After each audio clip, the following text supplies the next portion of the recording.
Kamu kenal dunia yang megah ini? Planet terbesar kedua dari matahari? Cek. Raksasa gas dengan penampilan kuning kecoklatan yang kabur? Cek. 7 cincin besar yang mengintimidasi? Cek. Kamu benar, planet apa lagi kalau bukan Saturnus? Dan baru-baru ini, teleskop Hubble membuat penemuan yang menakjubkan. Rupanya, cincin-cincin planet ini telah melakukan sesuatu pada planet ini sejak lama. Sebuah penelitian baru mengungkapkan bahwa cincin-cincin ikonik ini memanaskan atmosfer bagian atas Saturnus. Yang paling keren, para peneliti dari NASA mengklaim bahwa hal ini merupakan sesuatu yang belum pernah diamati oleh para ilmuwan di tempat lain di tata surya. Rahasia ini telah tersembunyi selama 40 tahun, dan hanya setelah menggunakan pengamatan planet ini yang diperoleh dari teleskop Hubble, wahana Cassini yang sudah tidak beroperasi, serta wahana Voyager 1 dan 2, para astronom baru bisa mengetahuinya. Interaksi tak terduga antara planet gas raksasa dengan cincinnya ini bisa menjadi alat untuk memprediksi apakah planet-planet di sistem bintang lain juga memiliki sistem cincin yang megah seperti Saturnus. Jadi bagaimana bisa diketahui kalau planet raksasa ini sedang dimasak perlahan-lahan oleh cincinnya sendiri? Bukti yang paling jelas adalah jumlah radiasi ultraviolet yang berlebih. Radiasi ini bisa dilihat sebagai garis spektral hidrogen panas di atmosfer planet gas raksasa tersebut. Ada tonjolan di radiasi yang hanya bisa berarti ada sesuatu yang memanaskan atmosfer bagian atas dari luar. Masih belum jelas bagaimana proses ini terjadi, tapi penjelasan yang paling memungkinkan adalah partikel-partikel cincin es menghujani Saturnus dan menyebabkan pemanasan. Tapi bisa juga karena tumbukan meteorit-meteorit kecil atau partikel-partikel angin matahari. Pemanasan ini bisa jadi disebabkan oleh radiasi ultraviolet matahari atau gaya elektromagnetik yang menangkap debu bermuatan listrik. Ketika wahana Cassini milik NASA menyelesaikan misinya dan terjun ke atmosfer Saturnus, wahana ini memiliki cukup waktu untuk mengukur komponen-komponen atmosfer. Dan ternyata banyak partikel yang jatuh dari cincin. Tapi bagaimanapun juga, proses pemanasan terjadi di bawah pengaruh medan gravitasi si raksasa gas. Para astronom sudah mengetahui tentang hancurnya cincin Saturnus secara perlahan-lahan. Tapi mencari tahu bagaimana proses itu memengaruhi planet ini, itu hal yang baru. Masih ingatkah kamu dengan wahana antariksa Cassini milik NASA yang kusebutkan barusan? Selama lebih dari 1 dekade, Cassini mempelajari Saturnus, membagikan gambar-gambar planet gas raksasa ini dan bulan-bulan esnya. Wahana ini membawa kita ke dunia yang menakjubkan, di mana sungai-sungai metana mengalir ke lautan metana, dan semburan gas serta es melontarkan materi ke luar angkasa. Selain itu, Cassini juga mempelajari magnetosfer Saturnus. Masalahnya, gaya-gaya yang bekerja jauh di dalam planet ini menghasilkan gelembung magnet yang sangat besar di sekeliling planet. Gelembung ini disebut magnetosfer. Sayangnya, para astronom masih memiliki sedikit sekali informasi tentang fenomena ini di Saturnus karena medan magnet tidak tampak dan tentu saja paling baik dipelajari dari dalam. Bayangkan ini, aliran partikel bermuatan listrik berkecepatan jutaan kilometer per jam dari matahari alias angin matahari menyebar ke seluruh tata surya. Tiba-tiba, ada sesuatu yang menghalanginya. Oh, itu adalah medan magnet Saturnus. Medan magnet Saturnus melindungi planet ini, membuat partikel-partikel matahari mundur. Akibatnya, gaya magnet matahari berkecamuk di luar magnetosfer Saturnus. Sedangkan di dalam gelembung pelindung planet gas raksasa ini, gaya magnetnya sendiri yang mendominasi. Planet tempat tinggal kita juga memiliki medan magnet, tapi magnetosfernya jauh lebih kecil. Dan tetap saja, magnetosfernya ini secara efektif melindungi kita dari partikel-partikel berbahaya yang berasal dari matahari dan dari luar angkasa. Meskipun Saturnus dilindungi oleh magnetosfernya, matahari masih bisa mengacaukan planet ini. Angin yang berenergi dari bintang kita menyapu planet gas raksasa ini dan menimbulkan aurora yang masif. Tapi tidak seperti aurora di bumi, aurora di Saturnus hanya bisa dilihat dalam sinar ultraviolet. Dengan kata lain, aurora tidak terlihat dari permukaan bumi. Kita hanya bisa melihatnya jika pergi ke luar angkasa. Namun ternyata ada beberapa jenis aurora di planet gas raksasa ini. Sebagai contoh, salah satu jenisnya dipicu oleh partikel bermuatan yang berasal dari letusan gunung berapi di bulan-bulan planet ini. Dan sebagian aurora Saturnus mungkin disebabkan oleh angin kencang yang berputar-putar di atmosfer planet itu sendiri. Angin ini berhembus di ionosfer, yakni wilayah yang terletak di bawah magnetosfer. Angin yang sama mungkin bertanggung jawab atas laju rotasi planet yang bervariasi. Fenomena ini menyulitkan para ilmuwan untuk mengetahui berapa lama satu hari di planet bercincin itu berlangsung. Omong-omong soal angin, Saturnus memiliki pusaran misterius yang berputar-putar di kutub selatan planet ini. Seluruhnya menyerupai badai besar seperti badai di bumi, tapi matanya sendiri berukuran hampir 4.000 km. Sebagai perbandingan, mata badai di bumi hanya selebar 3-5 km. Yang membingungkan para astronom adalah meskipun fenomena ini tampak seperti badai, tapi ia tidak berperilaku seperti badai. Fenomena ini tidak bergerak dan terus berputar di area yang sama di kutub selatan. Sementara pusaran kutub di bumi memiliki inti yang dingin, pusaran kutub di Saturnus justru hangat. Dan sekarang bersiaplah untuk kejutan lain yang disiapkan Saturnus untuk kita. Dalam foto yang dikirim ke bumi oleh teleskop Hubble, kita bisa melihat sepasang bintik gelap dan berbayang di sisi kiri cincin planet ini. Bintik-bintik itu secara informal disebut jari-jari, mungkin karena bentuknya yang mirip ruji-ruji sepeda. Bayangan dan bentuk ruji ini bervariasi. Jari-jari ini bisa terlihat gelap atau terang, tergantung pada sudut dan penyinarannya. Kadang-kadang, bahkan terlihat seperti gumpalan alih-alih sesuatu yang berbentuk jari-jari biasa. Ini juga tidak bertahan lama, tapi kabar baiknya, semakin banyak yang akan mulai muncul saat kita mendekati tanggal 6 Mei 2025. Saat itulah titik balik musim gugur di Saturnus akan terjadi.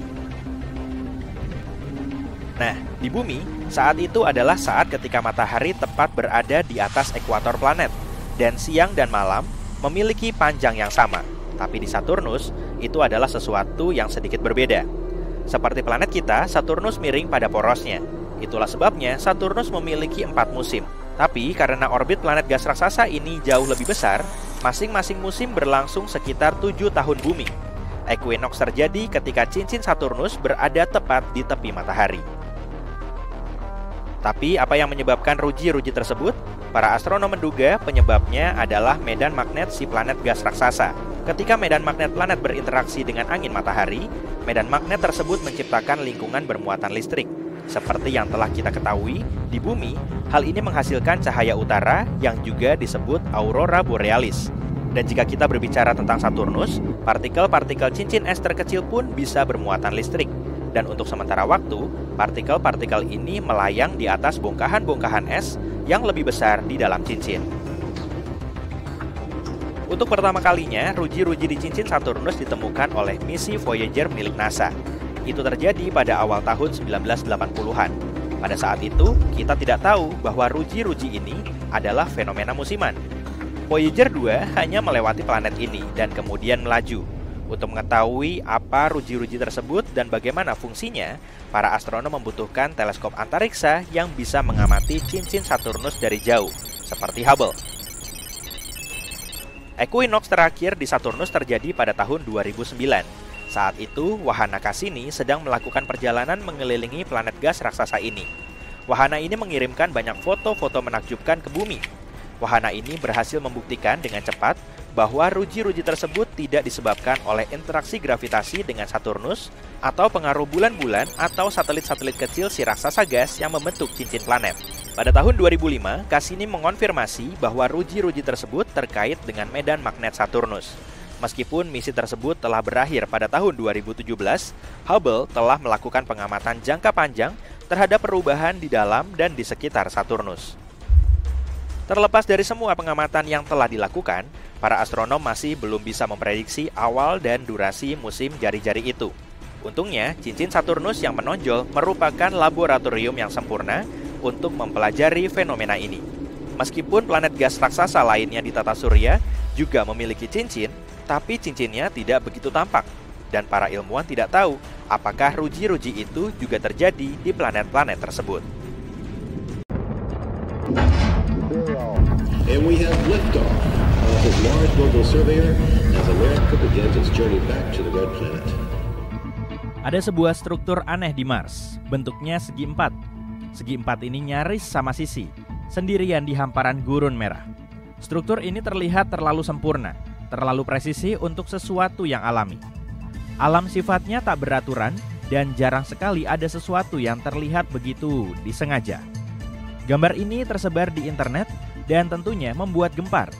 Gambar ini pun menjadi viral di media sosial dan memicu banyak sekali teori konspirasi.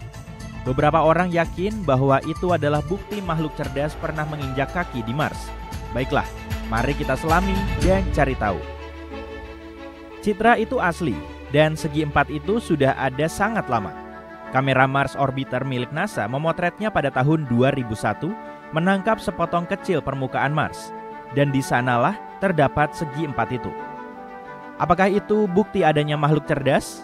Saat ini Mars adalah planet yang kosong, gurun berwarna karat. Tapi dahulu kala, Mars mungkin merupakan planet yang berbeda, penuh dengan sungai yang mengalir deras, samudera yang luas, dan awan tebal di angkasa. Di dunia seperti itu, kehidupan, jika memang pernah ada, bisa saja mulai muncul, dan ada kemungkinan itu pernah terjadi. Para ilmuwan menduga kehidupan bisa saja ada di Mars selama periode singkat, yaitu sekitar 4,1 hingga 3 miliar tahun lalu. Kehidupan itu bisa saja dimulai pada era awal sejarah Mars yang disebut periode Noachium dan berlangsung hingga akhir periode Hesperium. Sementara itu di bumi, lautan pertama baru terbentuk. Kehidupan di planet kita baru saja dimulai dalam bentuk bakteri-bakteri kecil di ventilasi hidrotermal laut dalam. Ketika Mars sudah sepenuhnya basah, di bumi belum ada tumbuhan atau hewan, hanya kehidupan mikroskopis yang berusaha bertahan hidup. Oke, Mars memimpin dalam awal munculnya kehidupan. Atmosfernya jauh lebih tebal, hingga bisa memerangkap cukup panas untuk menjaga air tetap cair.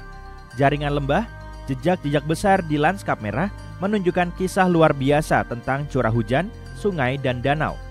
Asteroid-asteroid besar masih menghantam Mars saat itu dan mungkin saja membawa molekul-molekul organik. Tapi kalau itu benar, lalu apa yang terjadi dan kemana perginya kehidupan?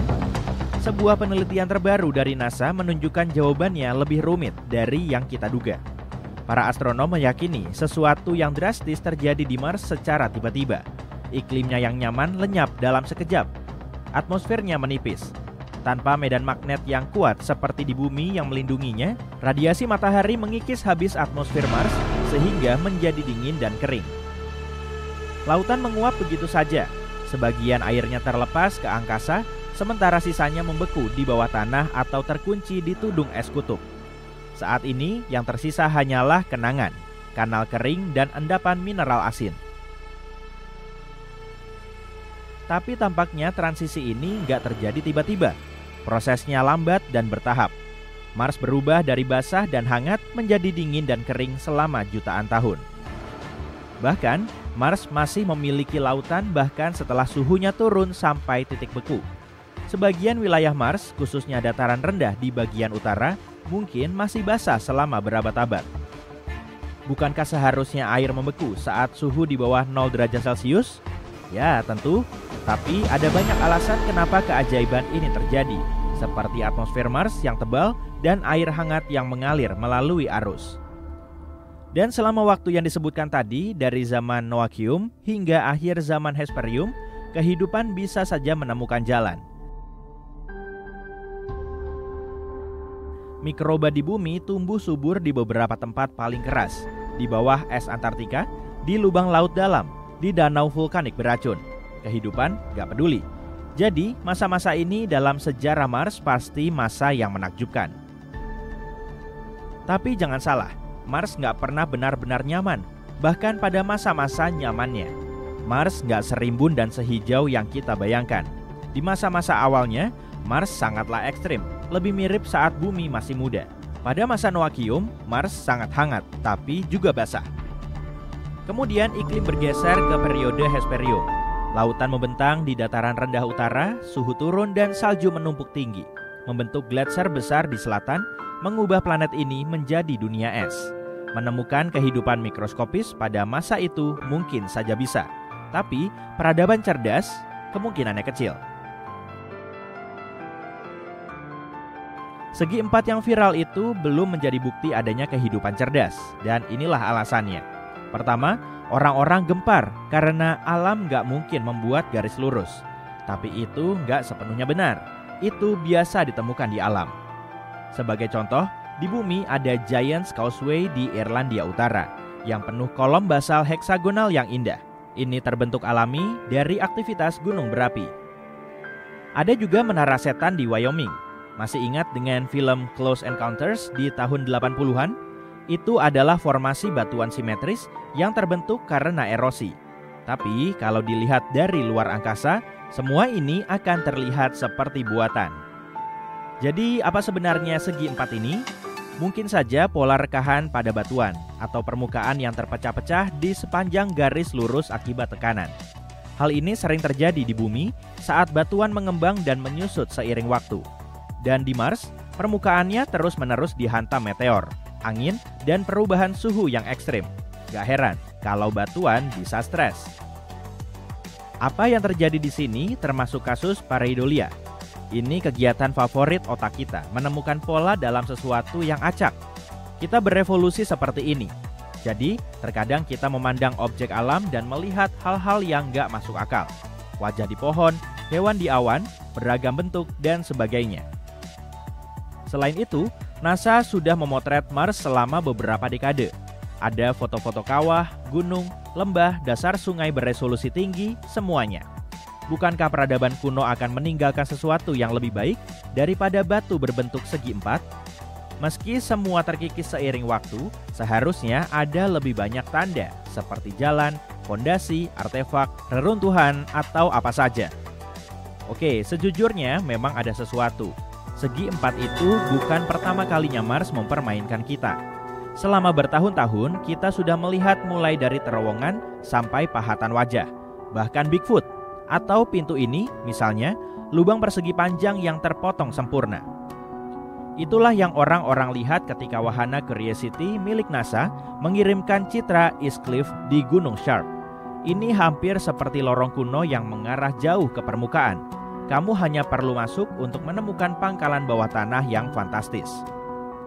Nah, NASA memutuskan untuk melihat lebih dekat. Ternyata tingginya hanya setengah sentimeter dan lebarnya 40,6 cm, seukuran pintu anjing. Itu karena yang kita lihat bukanlah pintu, tapi retakan terbuka. Retakan pada batuan yang terjadi secara alami seiring waktu. Retakan semacam ini sangat umum ditemukan, baik di bumi maupun Mars. Retakan ini terbentuk ketika batuan dasar mengalami tekanan, mengembang, menyusut atau terkikis oleh angin dan waktu. Jika berjalan melintasi gurun pasir di bumi, kamu akan melihat banyak bentuk serupa.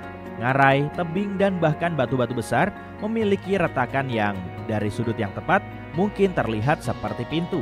Hanya saja, ini nggak difoto oleh NASA. Selain itu, garis sangat lurus ternyata hanyalah tipuan perspektif. Jika citranya diperkecil, kamu akan melihat bahwa itu hanyalah satu retakan kecil dalam formasi batuan yang jauh lebih besar. Ada juga wajah Sidonia yang terkenal itu. Foto ini diambil pada tahun 1976 oleh wahana pengorbit Viking 1 milik NASA saat memindai Mars. Di wilayah yang dinamai Sidonia, wahana ini memotret sesuatu yang tampak seperti wajah manusia yang sangat besar. Sebuah formasi batuan sepanjang 1,9 km. Dan wajah yang satu ini telah menginspirasi banyak buku, dokumenter, film, dan siniar. Tapi ketika pengorbit Viking milik NASA pertama kali memotret Sidonia, kameranya belum terlalu canggih. Citra wajah itu memiliki resolusi rendah dan membuat detailnya kabur. Misi NASA selanjutnya dibekali kamera yang jauh lebih baik. Dan ketika Mars Global Surveyor mengunjungi kembali Sidonia pada tahun 2001, kebenarannya tak terbantahkan. Wajah Sidonia hanyalah sebuah bukit. Formasi batuan dengan tonjolan dan cekungan yang diukir oleh angin dan erosi. Dan pada tahun 2006, dalam misi lain, gambar berwarna dengan detail yang sangat tajam berhasil diambil. Gak ada jejak wajah yang tersisa di sana. Itu trik pareidolia lainnya. Mars masih menyimpan banyak rahasia yang belum terungkap. Tapi rahasia-rahasia itu berkaitan dengan sejarahnya yang menarik, bukan peradaban kuno rahasia. Kesimpulannya, jangan percaya semua yang kamu lihat di dunia maya. Terkadang sebuah batu misterius hanyalah batu biasa. Perhatian, perhatian. sesuatu yang sangat menarik sedang terjadi di Saturnus. Fenomena ini disebut musim jeruji. Dan tidak, planet ini tidak berubah menjadi roda gas raksasa. Mari aku ceritakan lebih lanjut tentang fenomena ini. Setiap tahun, teleskop luar angkasa Hubble milik NASA mencurahkan sebagian waktunya untuk mengamati Saturnus, planet gas raksasa yang merupakan planet terbesar kedua di tata surya. Dan benda angkasa ini selalu punya sesuatu yang baru untuk mengejutkan kita. Sebagai contoh, lihatlah salah satu foto terbaru dari planet gas raksasa ini. Lihat ruji-ruji buram itu artinya musim jeruji Saturnus sudah dimulai. Seperti planet kita, Saturnus juga miring pada porosnya. Itulah sebabnya Saturnus memiliki 4 musim. Tapi karena orbit planet gas raksasa ini jauh lebih besar, masing-masing musim berlangsung sekitar 7 tahun bumi. Ingatlah hal ini penting. Nah, hal berikutnya yang perlu kita bahas untuk memahami konsep musim jeruji yang unik di Saturnus adalah titik balik. Di bumi, equinox adalah momen ketika matahari tepat berada di atas ekuator planet, saat siang dan malam memiliki panjang yang sama. Tapi di Saturnus ada yang sedikit berbeda. Equinox terjadi ketika cincin Saturnus berada tepat sejajar matahari. Meskipun equinox di Saturnus terjadi setiap musim semi dan musim gugur, sama seperti di planet kita, equinox di Saturnus sangat jarang terjadi, yaitu sekitar sekali dalam 15 tahun di bumi. Karena itu para astronom sangat antusias menyambut peristiwa ini. Sekarang lihat, ada 2 ruji buram pada cincin ini, disebut cincin B, di sebelah kiri gambar. Ruji-ruji ini menyerupai jeruji pada sepeda. Warna dan bentuk ruji-ruji bervariasi. Ruji-ruji ini bisa terlihat gelap atau terang, tergantung pada sudut dan penyinarannya. Kadang-kadang ruji-ruji ini terlihat seperti gumpalan daripada sesuatu dengan bentuk jari-jari radial biasa. Ini juga tidak bertahan lama, tapi semakin banyak yang akan mulai muncul mendekati tanggal 6 Mei 2025. Saat itulah titik balik musim gugur di Saturnus akan terjadi. Tapi apa yang menyebabkan ruji-ruji tersebut? Para astronom menduga penyebabnya adalah medan magnet si planet gas raksasa. Ketika medan magnet planet berinteraksi dengan angin matahari, medan magnet itu menciptakan lingkungan bermuatan listrik. Di bumi hal ini menghasilkan cahaya utara yang juga disebut aurora borealis. Dan jika kita berbicara tentang Saturnus, partikel-partikel cincin es yang paling kecil pun bisa bermuatan listrik. Dan untuk sementara waktu, partikel-partikel ini melayang-layang di atas bongkahan-bongkahan es yang lebih besar di dalam cincin Saturnus. Untuk pertama kalinya, ruji-ruji di cincin Saturnus ditemukan oleh misi Voyager milik NASA. Itu terjadi pada awal tahun 1980-an. Pada saat itu kita tidak tahu bahwa ruji-ruji ini adalah fenomena musiman. Voyager 2 hanya melewati planet ini dan kemudian melaju. Untuk mengetahui apa itu ruji-ruji tersebut dan bagaimana fungsinya, para astronom membutuhkan teleskop ruang angkasa yang bisa mengamati cincin Saturnus dari jauh, seperti Hubble. Equinox terakhir di Saturnus terjadi pada tahun 2009. Saat itu wahana antariksa Cassini milik NASA sedang mengitari planet gas raksasa ini. Wahana ini mengirimkan banyak foto-foto menakjubkan ke bumi. Dengan cepat terbukti bahwa jari-jari itu tidak disebabkan oleh interaksi gravitasi dengan Saturnus atau pengaruh bulan-bulan raksasa gas atau bulan-bulan kecil yang membentuk cincin planet ini. Pada tahun 2005, Cassini mengonfirmasi kalau ruji-ruji tersebut terkait dengan medan magnet Saturnus. Misi tersebut selesai pada tahun 2017. Kini Hubble terus memantau perubahan yang terjadi di dalam dan di sekitar Saturnus dalam jangka panjang. Terlepas dari semua pengamatan yang telah dilakukan, para astronom masih belum bisa memprediksi awal dan durasi musim jeruji ini.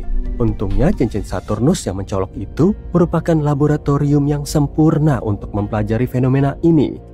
Meskipun planet gas raksasa lainnya di tata surya juga memiliki cincin, tapi cincinnya tidak begitu tampak. Dan para ilmuwan tidak tahu apakah ruji-ruji juga ada di planet-planet tersebut. Tapi ruji-ruji ini bukan satu-satunya fenomena ruang angkasa yang menarik. Tata surya adalah tempat yang menarik, itulah sebabnya. Jika kamu berdiri di khatulistiwa Mars tanpa alas kaki, kakimu tidak akan kedinginan. Suhu di sana akan terasa seperti di musim semi yang cerah, tapi kamu harus memakai topi. Di ketinggian kepala, suhu akan terasa sangat dingin. Venus berputar lebih lambat dibanding planet-planet lain di tata surya dan matahari. Salah satu penjelasan yang dikemukakan para astronom adalah tabrakan dengan benda padat, misalnya asteroid yang terjadi di masa lalu. Bulan Io milik Jupiter memiliki ratusan gunung berapi yang membuat satelit ini menjadi objek paling aktif secara vulkanik di tata surya. Bulan ini juga memiliki permukaan kekuningan yang aneh. Permukaannya terlihat belang dan menyerupai pizza pepperoni. Asik! Di Eropa, salah satu dari 4 bulan terbesar di Jupiter diselimuti oleh es. Cangkang es ini bisa setebal 16 hingga 24 km. Ia juga punya beberapa bagian yang halus. Jadi jika kamu suka seluncur es, kamu akan senang berada di sana. Jika kalian mengumpulkan semua asteroid yang ada di tata surya, berat totalnya masih lebih kecil dari 10% massa bulan. Para ilmuwan meyakini kalau Merkurius mungkin masih memiliki inti yang sebagian masih cair.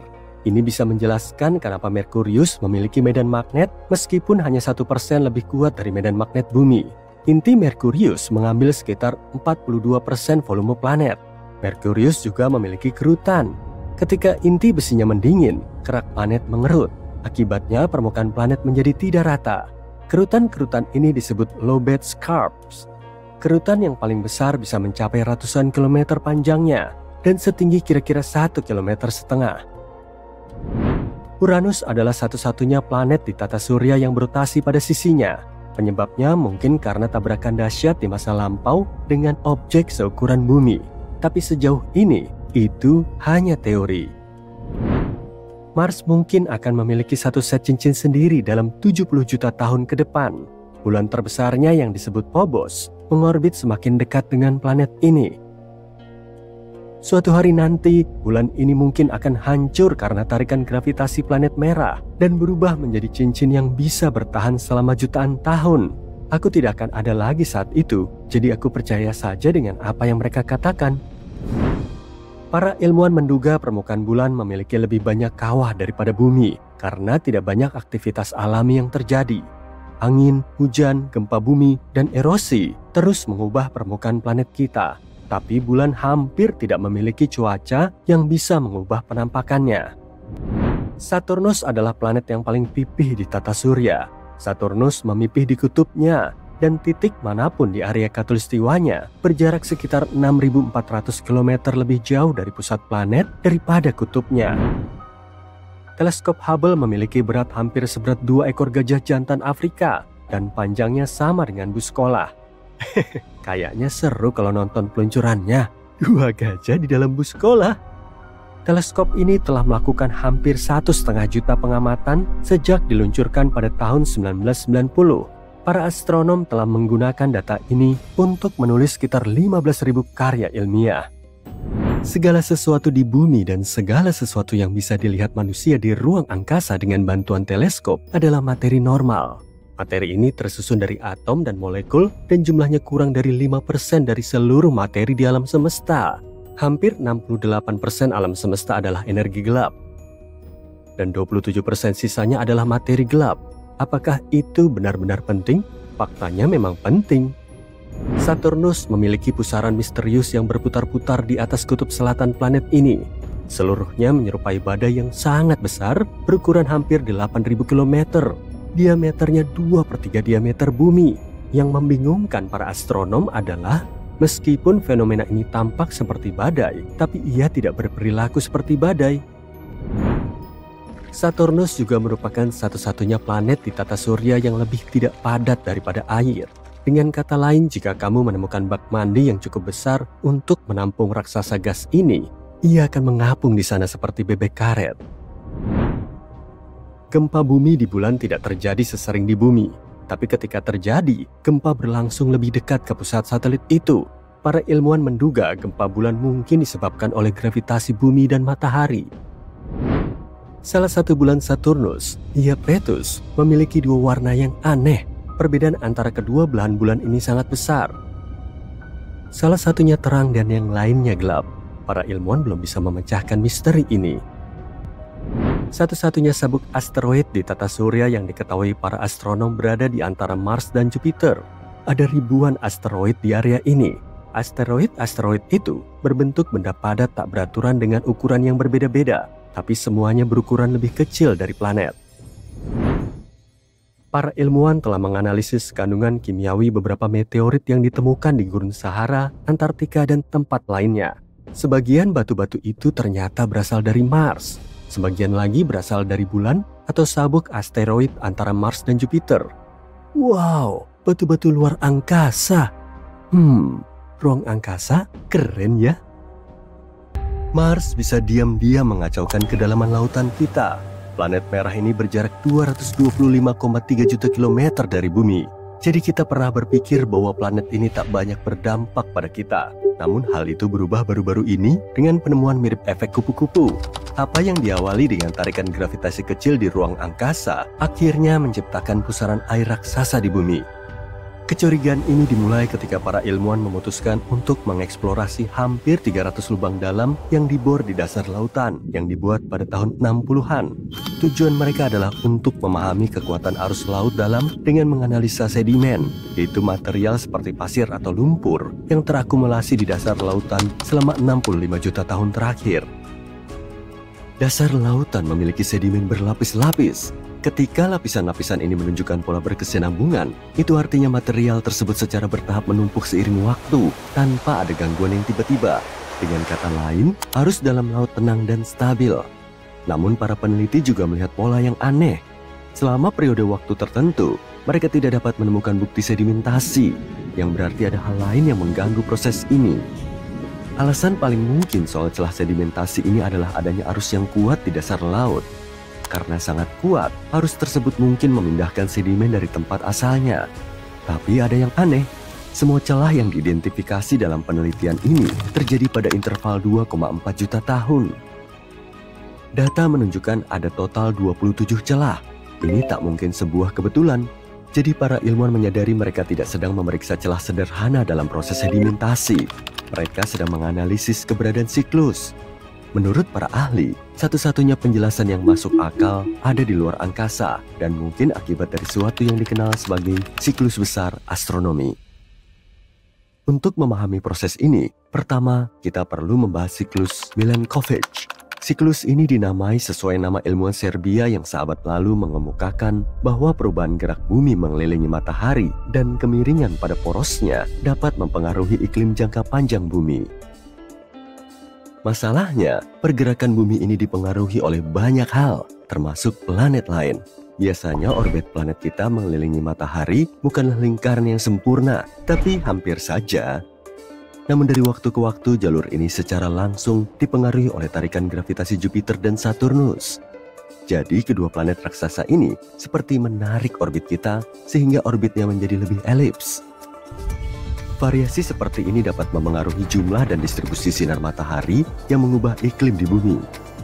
Menurut teori Milankovitch, pola iklim bumi berubah dalam siklus 405.000 tahun, 1.000 tahun, 41.000 tahun, dan 23.000 tahun. Teorinya siklus ini dapat memicu awal dan akhir periode glasiasi yang juga dikenal sebagai zaman es. Teori ini sebenarnya telah dikonfirmasi di tahun 70-an oleh para ilmuwan yang juga mencari bukti siklus ini di sedimen dasar laut.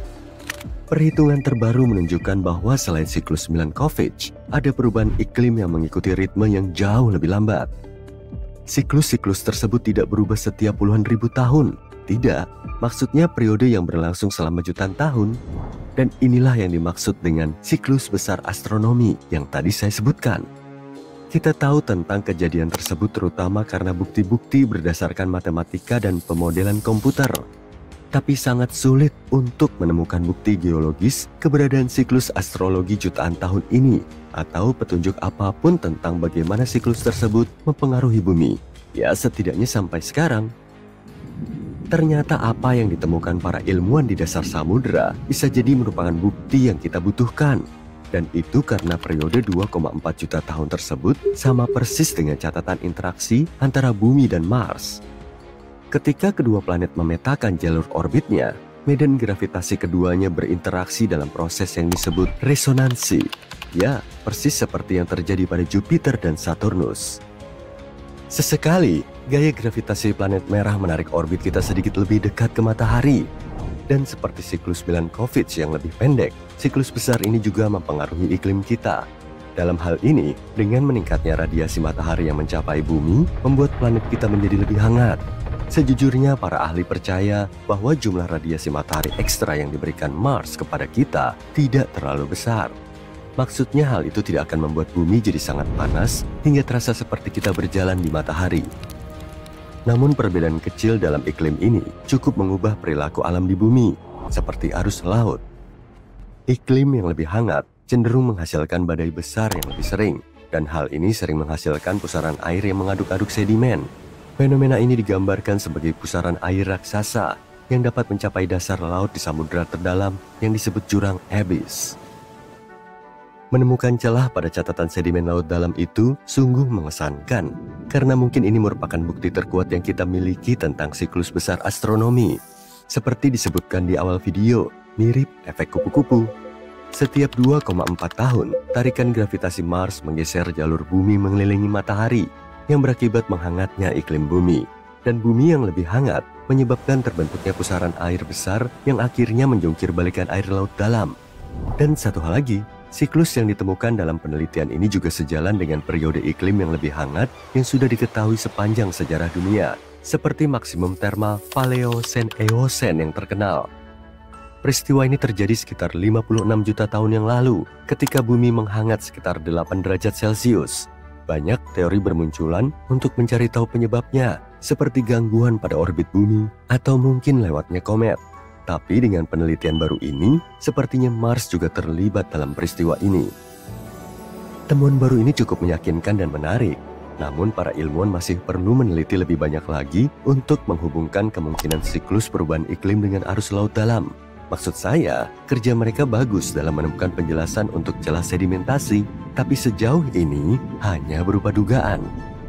Kesuksesan penelitian mereka sangat penting bagi komunitas ilmiah. Bagaimanapun juga, mengetahui kapan tepatnya siklus besar astronomi ini terjadi dan pengaruhnya terhadap bumi dapat sangat membantu kita. Terutama untuk membedakan kapan perubahan iklim terjadi karena peristiwa alam dan kapan perubahan iklim terjadi karena campur tangan manusia. Mempelajari pusaran air juga dapat memberikan wawasan penting bagi para ilmuwan tentang bagaimana perubahan iklim memengaruhi sirkulasi laut. Jadi alasan lain mengapa temuan ini sangat penting berkaitan dengan potensi runtuhnya sirkulasi balik meridional Atlantik. Singkatnya, ini adalah sistem arus laut yang mengedarkan air di Samudra Atlantik yang bertanggung jawab untuk membawa air hangat ke utara dan air dingin ke selatan. Inilah yang membawa kehangatan ke berbagai belahan dunia dan juga nutrisi yang menopang kehidupan laut. Namun ada beberapa kekhawatiran bahwa sistem ini akan berhenti atau menjadi terlalu lambat dalam waktu dekat. Jika itu terjadi, air permukaan yang kaya oksigen tidak akan bercampur lagi dengan air yang lebih dalam. Tapi untungnya, kemungkinan hubungan antara Mars dan bumi ini memberikan pandangan positif terhadap situasi ini dengan menunjukkan bahwa di dunia yang lebih hangat, lebih kuatnya arus laut dalam dapat mencegah laut kita dari stagnasi. Namun sekali lagi, ini hanyalah sebuah dugaan. Buktinya masih sedikit. Beberapa ahli yang skeptis mengatakan bahwa meskipun pusaran air memang menjadi lebih aktif selama beberapa dekade terakhir, pengamatan satelit menunjukkan bahwa arusnya tidak selalu dapat mencapai dasar laut dan mempertahankan sirkulasi air yang efektif. Untuk saat ini, yang kita tahu adalah sulit untuk mengatakan siapa yang benar. Hanya penelitian berikut ini yang akan menjawabnya. Bayangkan seekor harimau. Harimau dikenal karena belang-belang indahnya yang selalu mereka pertahankan. Namun, bayangkan jika belang-belang harimau bisa berubah ukuran, posisi, dan warnanya dari waktu ke waktu. Ajaib bukan? Tapi itulah yang terjadi pada salah satu titan di tata surya kita, Jupiter. Mengapa dan bagaimana? Nah, para astronom mungkin punya jawabannya. Ayo kita lihat. Jupiter adalah planet yang sangat besar dan mempesona. Ketika kamu melihatnya dari jauh, kamu seperti melihat matahari terbit yang indah. Di sini kita memiliki palet lengkap, dari kuning pucat yang lembut hingga coklat karamel dengan beberapa nuansa biru. Jupiter adalah tempat yang menarik karena sebagian besar terdiri dari hidrogen dan helium, seperti halnya matahari. Namun, Jupiter tidak mengumpulkan cukup banyak materi selama pembentukannya untuk menjadi bintang. Malahan, Jupiter menjadi bola gas raksasa yang bisa memuat lebih dari 1.300 bumi di dalamnya. Jupiter memiliki pola awan gelap dan terang yang menarik yang mengelilingi planet ini dalam bentuk pita-pita yang bergantian, seperti garis-garis raksasa. Garis-garis gelap ini disebut sabuk, dan yang lebih terang disebut zona. Sebenarnya, hal ini tidaklah unik. Bumi dan Jupiter sama-sama memiliki pola-pola keren di atmosfernya. Hanya saja, Bumi memiliki beberapa, sedangkan Jupiter memiliki lebih banyak lagi. Mengapa sabuk ini berwarna coklat dan krem? Hal ini dapat dijelaskan oleh kombinasi hidrogen, helium, dan elemen lainnya di atmosfer planet ini. Ini seperti mencampur berbagai warna cat untuk menciptakan nuansa baru. Sabuk-sabuk ini menciptakan pola-pola yang indah di seluruh permukaan planet. Nah, karena Jupiter memiliki atmosfer yang sangat masif dan sistem cuaca yang mirip dengan Bumi, Jupiter mengalami badai yang luar biasa. Jadi meskipun garis-garis ini terlihat tenang dan damai, sebenarnya garis-garis ini adalah bagian dari sistem cuaca yang liar. Di sana seperti ada pesta badai yang tidak pernah berhenti. Sabuk dan zona ini bergerak berlawanan arah mengelilingi planet. Sabuk melawan rotasi Jupiter seperti melawan arus. Sementara zona-zona tersebut ikut menari, bergabung dengan tariannya. Dan tidak hanya bergerak ke arah yang berbeda, mereka juga berada pada ketinggian yang berbeda di atmosfer planet ini. Sabuk itu seperti daerah di mana benda-benda naik ke atas, seperti gelembung-gelembung dalam minuman bersoda. Jadi, puncak awan di sabuk lebih tinggi di langit dibandingkan dengan puncak awan di zona, yang lebih seperti daerah yang tenggelam. Jadi meskipun Bumi dan Jupiter memiliki kemiripan ini, cuacanya benar-benar berbeda. Ini seperti membandingkan apel dan jeruk. Salah satu badai yang paling terkenal di Jupiter adalah bintik merah besar. Tapi mengapa warnanya merah? Nah, itu sedikit misteri. Para ilmuwan menduga badai ini berada pada ketinggian yang lebih tinggi daripada bagian atmosfer lainnya. Ini berarti badai tersebut mendapat sinar matahari yang lebih kuat. Bayangkan berdiri di puncak bukit di mana matahari menyinarimu lebih terang dibandingkan dengan sekeliling. Dengan cara yang sama, bintik merah mendapatkan lebih banyak radiasi dari matahari. Badai juga mengandung beberapa bahan kimia khusus dalam awannya, seperti amonia dan asetilena. Ketika zat-zat kimia ini menerima radiasi ekstra, mereka bereaksi dengan cara yang unik, memberikan warna merah yang khas pada badai. Ini seperti efek khusus dalam teater kosmik. Garis-garis itu terlihat sangat keren, tapi apa misteri besar di baliknya? Jadi, suatu hari para ilmuwan memutuskan untuk meneliti data dari dalam Jupiter, sekitar 30 mil di bawah permukaan. Setelah mengintip rahasia Jupiter, mereka melihat sesuatu yang aneh. Ketika mereka melihat Jupiter menggunakan jenis cahaya khusus yang disebut inframerah, warna garis-garisnya benar-benar berubah. Garis-garis terang yang tadinya pucat dan krem dalam foto normal menjadi gelap dalam pandangan inframerah. Garis-garis gelap yang tadinya berupa sabuk kini bersinar terang dalam inframerah. Hal ini menunjukkan sesuatu yang menarik. Sabuk di Jupiter memiliki lapisan awan yang lebih tipis dibandingkan dengan zona.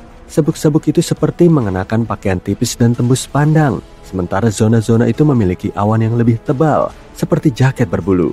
Jadi, apa yang kita lihat sebagai pita gelap pada foto normal, ternyata tampak terang pada inframerah yang mengisyaratkan bahwa sabuk-sabuk tersebut memiliki lebih sedikit awan yang menghalangi cahaya. Tapi inilah bagian yang paling aneh. Setiap beberapa tahun, ada sesuatu yang berubah. Ini seperti cuaca di Jupiter yang mengalami perjalanan roller coaster yang liar. Warna-warna sabuknya bisa berubah dan terkadang seluruh pola cuacanya menjadi sedikit gila untuk sementara waktu. Para ilmuwan kebingungan mencoba mencari tahu mengapa hal ini bisa terjadi. Jadi mereka memutuskan untuk menggunakan wahana antariksa khusus bernama Juno untuk menyelidikinya. Sejak tahun 2016, Juno telah mengumpulkan banyak informasi tentang Jupiter, seperti mata-mata yang mengumpulkan petunjuk. Salah satu yang diamati Juno adalah medan magnet Jupiter. Seperti halnya Bumi, Jupiter juga memiliki medan magnet. Medan magnet ini seperti gelembung tak terlihat yang mengelilingi planet ini, meluas hingga keluar angkasa. Medan magnet ini sangat penting karena melindungi planet ini dan semua yang ada di dalamnya. Medan magnet ini berfungsi sebagai perisai dari partikel-partikel berbahaya dari luar angkasa, seperti partikel-partikel yang datang dari matahari. Tapi, Jupiter jauh lebih besar daripada kita. jadi perisai pelindungnya jauh lebih kuat. Medan magnet dihasilkan oleh sesuatu yang disebut dinamo, yang seperti fluida penghantar yang besar dan berputar-putar di dalam planet.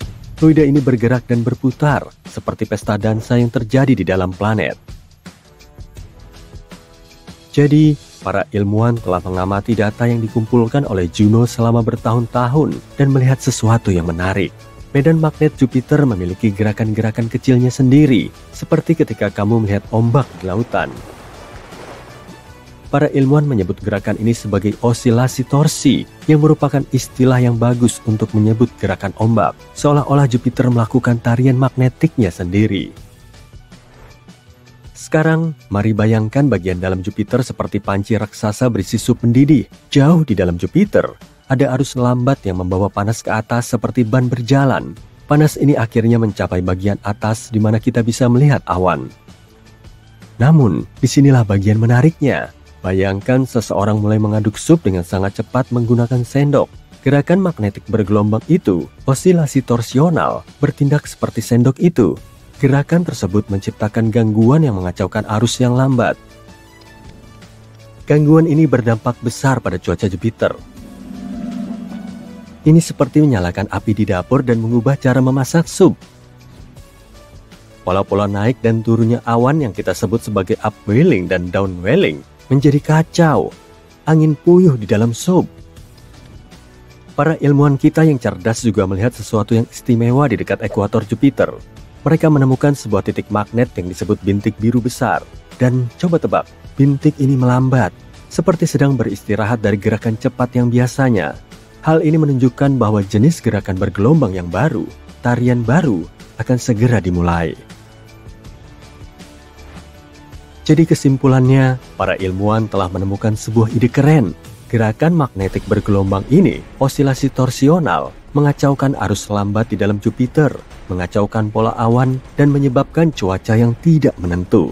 Dan ketika para ilmuwan menghitung waktu yang dibutuhkan untuk terjadinya gerakan-gerakan bergelombang ini, mereka menemukan bahwa gerakan-gerakan ini sama dengan periode waktu yang sama ketika garis-garis di Jupiter berubah. Jadi, secara sederhana, para ilmuwan menduga kalau pergerakan seperti gelombang di medan magnet Jupiter menyebabkan perubahan garis-garis di planet ini. Potongan-potongan teka-teki mulai menyatu. Para ilmuwan masih berusaha memahami sepenuhnya mengapa hal ini terjadi. Tapi ini merupakan langkah maju yang menarik dalam mengungkap misteri alam semesta kita yang sangat luas. Tapi masih ada beberapa misteri yang harus dipecahkan. Untuk menemukan lebih banyak jawaban, para ilmuwan harus terus mengamati Jupiter dengan seksama di masa depan. Dengan mengamati bagaimana awan berubah, mereka bisa mengecek apakah teori mereka sudah benar atau masih perlu penyesuaian. Dari badai besar hingga sabuknya yang berwarna-warni, Jupiter tidak pernah gagal memukau kita dengan keajaiban kosmiknya. Jupiter mungkin tidak menyala sebagai bintang, tapi ia bersinar terang sebagai planet raksasa gas, memikat kita dengan ukuran dan keindahannya. Jadi, jaga rasa ingin tahumu tetap hidup dan selalu raihlah bintang-bintang. Bayangkan sebuah dunia yang sunyi dan beku. Dunia ini sangat tua, sekitar 4,5 miliar tahun. Planet ini nyaris nggak dipanaskan oleh sinar matahari dan ditutupi oleh lapisan es yang tebal. Planet ini lebih kecil dari bulan, tapi sedikit lebih besar dari Pluto. Namanya Europa. Satelit ke-6 Jupiter dan salah satu bulan terbesar di tata surya. Tapi, hal yang paling menarik dari tempat yang sangat jauh ini, tempat ini mungkin punya kehidupan. Ahli astronomi menganggap Europa sebagai salah satu tempat yang paling menjanjikan di tata surya untuk mencari bentuk kehidupan baru. Alasannya, bulan ini punya lautan air asin yang sangat luas dengan kedalaman 64-160 km. Ya, lautan ini tersembunyi di bawah lapisan es yang diperkirakan setebal 16-32 km. Tapi, bulan ini masih berpotensi untuk dihuni. Ahli astronomi menyatakan gumpalan air meletus dari celah-celah di lapisan es dan melepaskan isi lautan bulan keluar angkasa. Tentu saja, akan sangat menantang bagi misi pencarian kehidupan untuk mengakses lingkungan yang begitu dalam. Sisi baiknya, para ilmuwan sudah punya beberapa bukti ada kolam yang jauh lebih dangkal yang mungkin berada lebih dekat ke permukaan bulan. Kolam-kolam itu mungkin berada kurang dari 1,6 km di bawah es. Dan ada dua hal yang menarik dari berita ini. Pertama, berita ini meningkatkan kemungkinan adanya kehidupan di Eropa. Dan yang kedua, kalau memang benar, hal ini akan mempermudah misi-misi di masa depan untuk menemukan bentuk-bentuk kehidupan ini, kalau memang ada. Yang menarik, penemuan baru tentang kolam dangkal ini terjadi karena keberuntungan semata. Ilmuwan yang memimpin penelitian ini, Riley Kohlberg, secara nggak sengaja melihat presentasi koleganya, seorang ilmuwan planet. Ilmuwan tersebut menunjukkan gambar punggung bukit ganda di permukaan Eropa. Dan Kohlberg ingat, dia pernah melihat punggung bukit serupa di bumi. Tapi, meskipun formasi seperti itu jarang ditemukan di planet kita, di Eropa ada jauh lebih banyak. Studi berikut menunjukkan pegunungan di bulan Jupiter mungkin merupakan hasil dari siklus tertentu, mirip dengan siklus di bumi. Dalam siklus ini, air cair membeku dan kemudian mencair di dalam lapisan es, yang merupakan lingkungan yang bertekanan tinggi. Hal ini menyebabkan lapisan es bergerak ke atas berulang-ulang, menciptakan struktur berpuncak dua, atau setidaknya itulah yang terjadi di bumi. Kalau proses di Eropa serupa, maka hal ini bisa membuktikan keberadaan perairan dangkal di satelit tersebut. Tentu saja, temperatur, tekanan, dan kimiawi di Eropa sangat berbeda, dan para ilmuwan belum tahu bagaimana perilaku es di sana. Karena itu, mereka nggak bisa memahami seberapa dalam atau besar kantong-kantong air atau berapa lama waktu yang dibutuhkan untuk mencair. Yang jelas, lingkungan di bawah es di Eropa sangat mungkin terlindung dari radiasi Jupiter yang menghantam permukaan satelit. Dengan demikian, kemungkinan adanya kehidupan di Eropa semakin besar.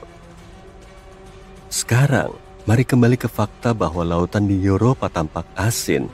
Garis-garis merah di permukaan satelit mungkin punya warna ini karena kandungan kimianya. Kemungkinan besar itu adalah campuran air dan garam yang membeku. Ini sangat nggak biasa karena komposisi seperti itu gak cocok dengan zat apapun yang dikenal di bumi. Adapun bintik-bintik kuning di permukaan Eropa mungkin disebabkan oleh keberadaan natrium klorida. Kamu mungkin mengenal zat ini sebagai garam dapur. Ilmuwan mencoba menciptakan kembali kondisi di Eropa di laboratorium. Mereka menemukan dengan menggabungkan air, garam dapur, suhu beku, dan tekanan tinggi, mereka bisa mendapatkan jenis kristal padat yang baru. Zat ini mungkin ada di dasar lautan Eropa dan di permukaan bulan. Tapi, selain informasi ini, peneliti masih belum tahu banyak. Mudah-mudahan kita akan menemukan jawaban atas beberapa pertanyaan ini sekitar tahun 2030. Pada saat itulah, sebuah misi bernama Europa Clipper yang akan diluncurkan oleh NASA mungkin akan mencapai Eropa. Misi ini akan melakukan beberapa kali terbang lintas dan mencari tahu apakah ada bentuk kehidupan di bulan.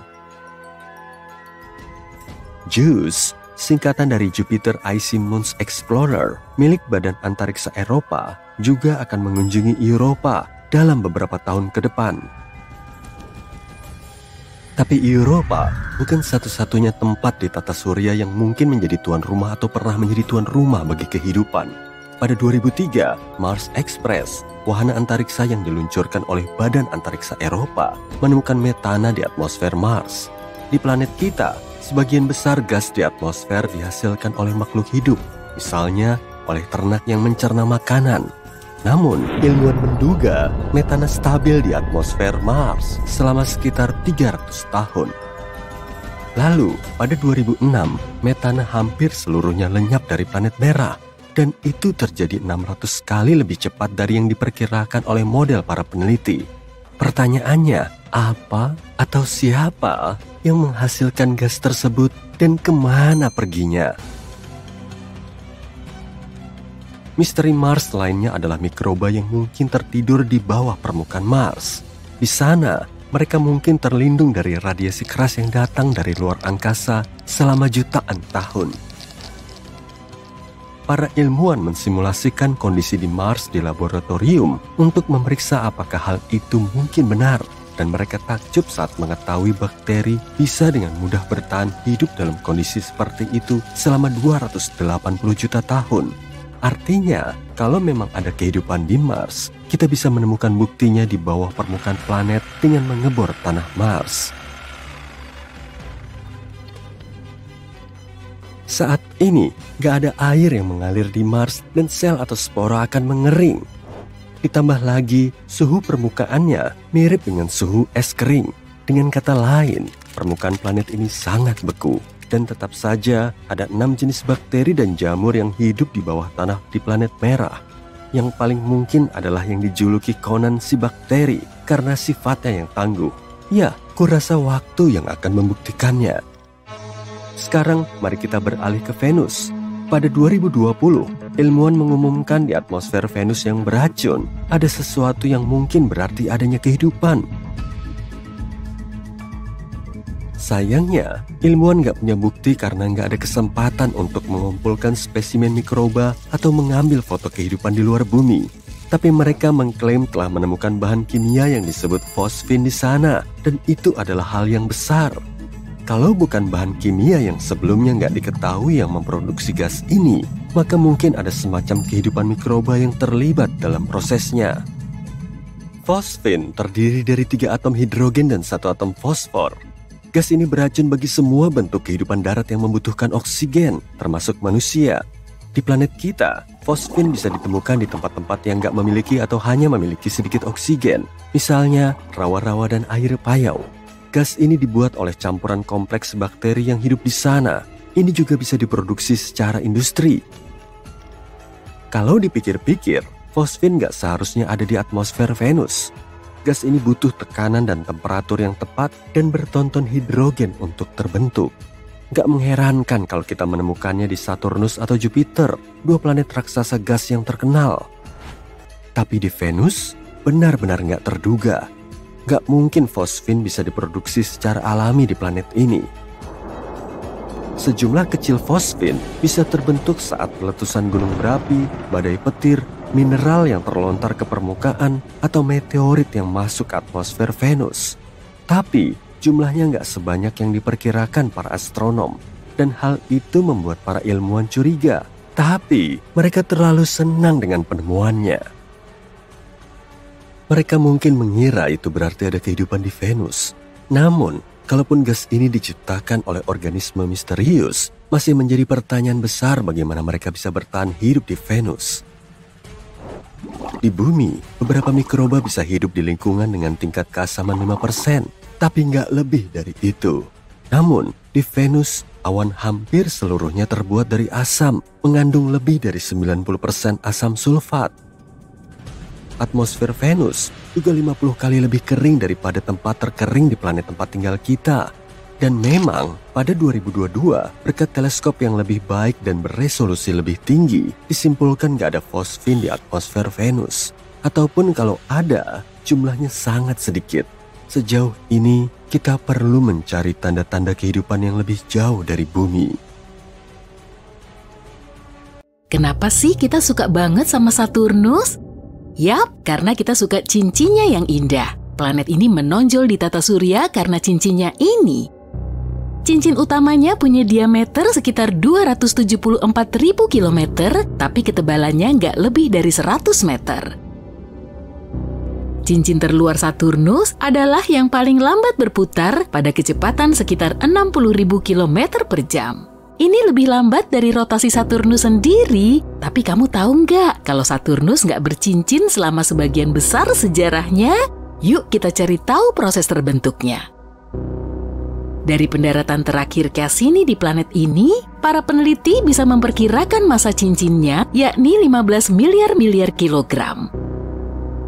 Selanjutnya mereka menentukan bahwa cincin itu berusia 10-100 juta tahun, jauh lebih muda daripada planet itu sendiri. Masalahnya, cincin itu cuma kelihatan aja solid. Tapi sebenarnya cincin itu terbentuk dari miliaran batu dan bongkahan es. Banyak di antaranya berukuran kecil dan mirip kayak butiran gula, dan ada juga yang sebesar rumah atau bahkan gunung. Potongan es dan batu terdalam menembus angkasa luar dengan kecepatan 83.000 km per jam.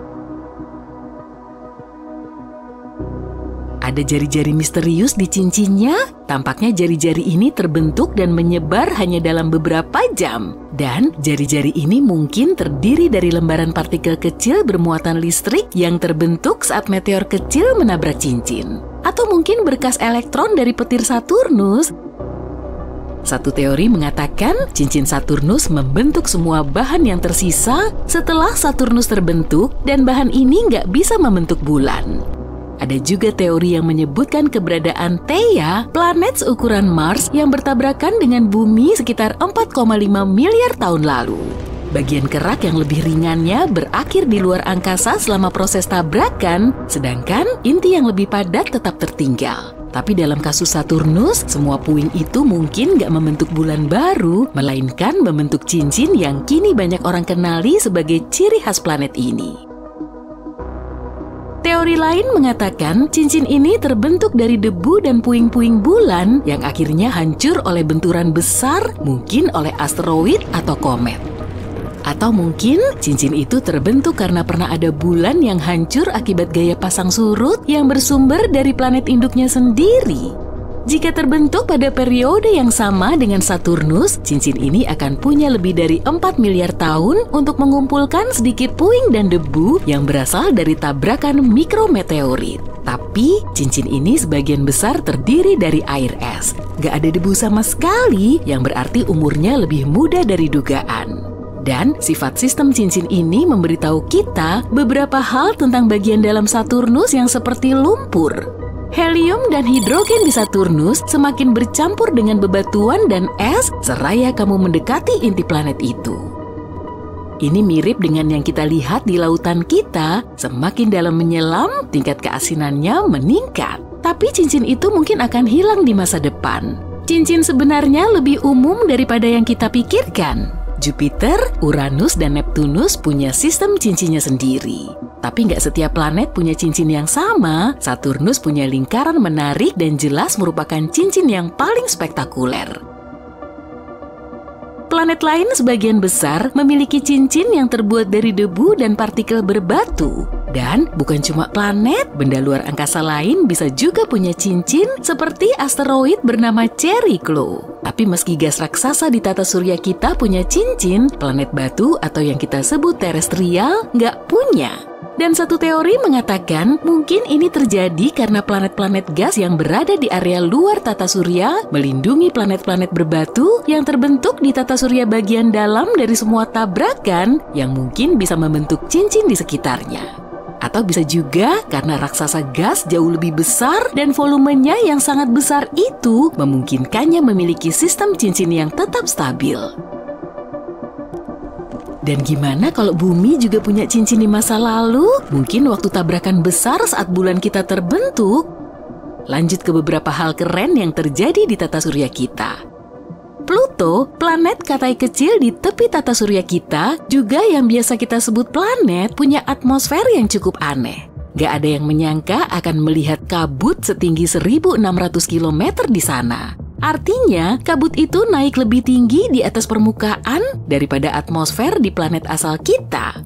Dan atmosfer di Pluto punya sekitar 20 lapisan. Atmosfer ini lebih padu dan jauh lebih dingin dari yang diperkirakan para ilmuwan. Bertonton gas nitrogen keluar dari Pluto setiap jamnya, tapi planet katai itu masih bisa terus menciptakan pasokan baru dari semua nitrogen yang telah hilang. Satu teori mengatakan Pluto mungkin menghasilkan pasokan ini lewat aktivis geologis. Bulan kita emang adem ayem aja ya, tapi Io, salah satu bulan Jupiter ini enggak. Bulan yang satu ini punya ratusan gunung berapi. Ini adalah bulan dengan aktivitas vulkanis paling banyak di tata surya. Io mengirimkan gumpalan belerang hingga 300 km ke atmosfernya. Gunung berapinya mengeluarkan banyak partikel dan gas ke angkasa luar tepat di sebelah Jupiter setiap detiknya. Aktivitas erupsinya terjadi karena gaya gravitasi dan medan magnet Jupiter yang kuat, dan bagian dalam Io menegang dan menggendur sepanjang waktu tergantung seberapa dekat atau jauhnya dia dari Jupiter. Dan itulah sebabnya Io menghasilkan energi yang cukup untuk memiliki sifat erupsi seperti itu. Bicara soal gunung berapi, Mars punya gunung berapi yang lebih besar dibanding seluruh negara bagian Hawaii. Awalnya kamu mungkin mengira ini adalah planet yang tenang dan damai. Tapi dahulu kala, gunung berapi yang sangat besar mendominasi permukaannya. Yup, itu termasuk Olympus Mons yang terkenal itu, gunung berapi terbesar yang pernah ditemukan di seluruh tata surya. Lebarnya sekitar 600 km sebanding dengan ukuran Arizona. Tinggi Olympus Mons 25 km, 3 kali tinggi gunung tertinggi kita, Gunung Everest. Dan berdasarkan volumenya, gunung berapi ini 100 kali lebih besar dari yang terbesar di bumi. Mars bisa punya gunung berapi sebesar itu karena gravitasinya secara signifikan lebih lemah daripada gravitasi yang ada di planet asal kita. Selain itu, gerak bumi bergerak sepanjang waktu, tidak seperti gerak Mars.